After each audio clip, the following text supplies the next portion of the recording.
Andre, there's only one first. There can only be one first. Being the first Texan in, when did that sink in? Being the first Texan to go to the Hall of Fame?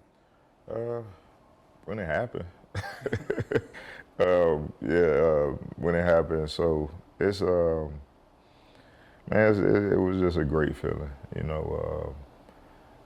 So many people has played a part, in this journey. So just excited, not only just for me, for the fans, the city of Houston, people back home in Miami.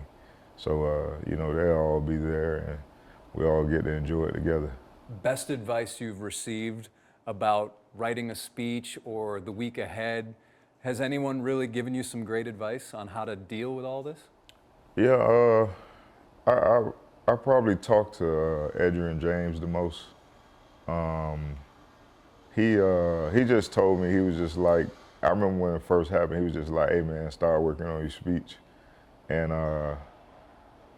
he just told me it won't really hit me until I actually go through the whole weekend. That's when it'll really, really sink in and you're around all the guys. So Chris Carter even told me the same thing when we were at the house after he knocked on the door. I got a chance to sit with him for a little while and talk to him. So he pretty much gave me the same advice, like, it won't really hit you until you actually, put that jacket on. So, yeah. Has it been difficult writing the speech? No, I wouldn't say it's difficult. I think for me, because I never really write, like when I get up to speak, I just speak from my heart. I never really write things out. But it wasn't hard to write because, I just kind of, based it off, you YouTube some people, just kind of listen to some guys' speeches. So you kind of get an idea from that, and then you just kind of go with your own. Because you're perceived or a quiet guy, will it be difficult to sit or stand in front of all those people and give a big speech, like probably one of the biggest speeches of your life? Yeah, I don't know. I've never had to stand up and talk in front of that many people. So, man, I'm just get up there and do my best, and just tell my story. So I think it'll be fun. I think people will get to hear about my journey and learn a little bit about me. Do you think you'll make it through without crying? Being that it's coming from the heart, you said you want to speak from the heart. I don't know. I can't really say. I think that's like the biggest question. One of the biggest questions I get, especially like when I'm around with my friends. They'd be like, "You gonna cry, man? You gonna cry?" And I'm like, "Man, I don't know. Like, I just, whatever's gonna happen is gonna happen." So. Is there a moment in your career when you felt the most love? Is there one moment where you felt the most love from Houston or this organization? I've always felt love in the city of Houston. I've always received love, like from the time I got here until even now. So I think for me, I would say the Hall of Fame showed me how many people that I've impacted. I think that's the biggest thing, like to be walking in the grocery store and you walk by someone and they say, "Hey, I see you in Canton." Like, I don't even know who this person is, but it just shows, like, for them to even want to be a part of that, man, it's very special. Has there been a moment in your career where Houston, I don't want to say broke your heart, Yeah. but where the heart needed to be mended a bit? I probably would say when I had to leave, that was probably like the toughest time for me because I didn't want to go nowhere else. I wanted to, be here in my career here. So I probably say, I tell people all the time, like, when the year I went to Indy, it was probably like one of the most miserable times of my life. It was and it was nothing against, you know, the organization, but it just didn't feel right. It just, you know, I didn't do anything. I would just go to practice and just go home and just sit in the house. And, you know, my friends back here, they were just like, man, I remember when I retired, they was like, man, when you was in Indy, we never talked that much on the phone. Like, I would just call people and just sit on the phone and talk with them. So I would probably say that was probably the toughest time for me. Just shows you guys are human, right? I mean, everybody looks at you guys as machines, but you're human. Yeah. And the fact that what you and all that you've done outside of football here, taking kids on shopping sprees and things like that. Wow, to get to this point, it's incredible. It really is. Think of what the little Andre Johnson would think of all this.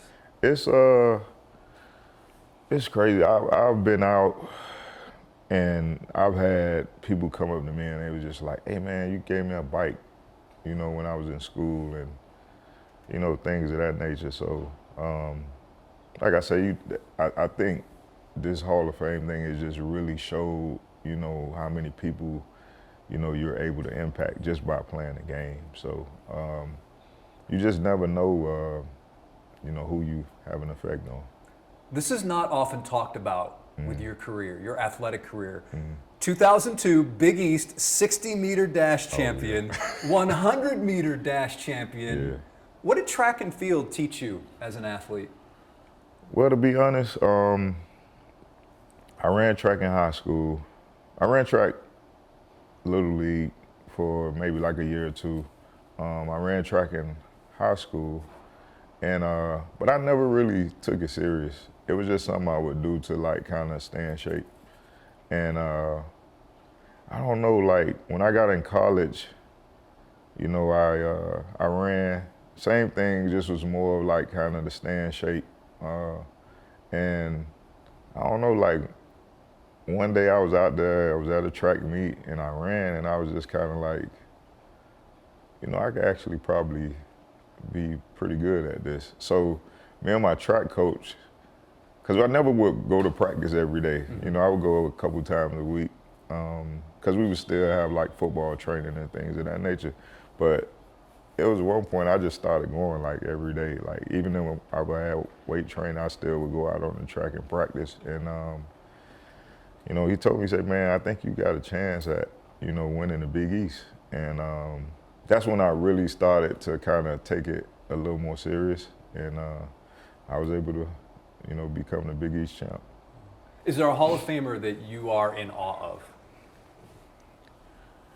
Because there's some great players, legends. I think, I don't know if it would just be one particular, because I had an opportunity at the draft. The draft was in Philly, and I told this story after I got the knock. The draft was in Philly, and they had this itinerary for us, and we were supposed to go sit in. We had like a little meeting earlier that day before, and we talked about some different things with the game and the NFL. They were getting some ideas from the former players and things of that nature. And when I was sitting in the room, it was all Hall of Famers in the room. So I literally got up and walked out because I didn't feel like I was supposed to be in there. And so I called, I think it was Tracy, I called from the NFL, and I was like, hey, you know, I think I'm in the wrong meeting. And she was like, well, what does your itinerary say? And I was like, well, it said I was supposed to be in this meeting. And she was like, well, just follow the itinerary. So I was like, all right. So I go back in the room, and all the guys are kind of, you know, sitting towards the middle. We're sitting in a big ballroom, so all the guys are kind of sitting towards the middle. And I'm just sitting with my back against the wall because I'm in like awe of like being in this moment. So Jim Brown walks in, and that's when I was just like, I was like, wow. Like you could see the whole room, like everything just changed. Like when he walked through that door, and I got up and I went and sat my chair in the middle of the room, and you know, he sat in the chair, and I went and got me another one. And that's when I knew I was like, man, like I want to be a part of that. Like that's a special you know, room to be sitting in. So to be a part of that now, it's a hell of a feeling. Seeing the jacket, we Yeah. saw your reaction when Yeah. you got the gold jacket sent to you. Is that when it really felt real that this was very, very close and you're just now weeks away, days away from being inducted? Yeah, it did. Not yet. Cause you don't. I tell people like me being a fan of the game, like you don't. I've seen people get that knock, but you never picture yourself getting it.